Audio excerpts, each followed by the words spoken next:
Napakan yung misis ko ng bota kako. Siya pa yung nagagalit.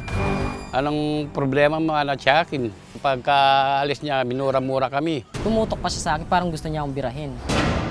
Umayos ka, hindi mo ako kilala, sabi ng ganyan sa akin. Sumagot na ako sa kanya, kahit na nakakatanda siya dahil hindi rin tama yung sinabi niya sa akin na pagbabantay, yung sinabi niya eh. Sa galit, halos kaliskisan na nila ang isa't isa. Kaya para pumagitna, ang kapatid ni Jonas na si Jenny at ang ina niyang si Cecilia ang siya nang sumadya sa pwesto ni na Marisa. Pwede ko po ba kayong makausap? Kung ano man po ang naging problema, baka po pwede ayusin na lang natin. Maingay pa po sa palengke, hindi po kami magkaintindihan. Alika, pasok ka, sabi ko naman. Ayoko po palabas si mama ko, baka ano pong gawin nila. Sabi ng anak ko, kami pang mag-a-adjust. Pinapapasok nga kayo. Sinanay ko naman pinalalabas niyo. Mulala ka pala sabi nung anak niya.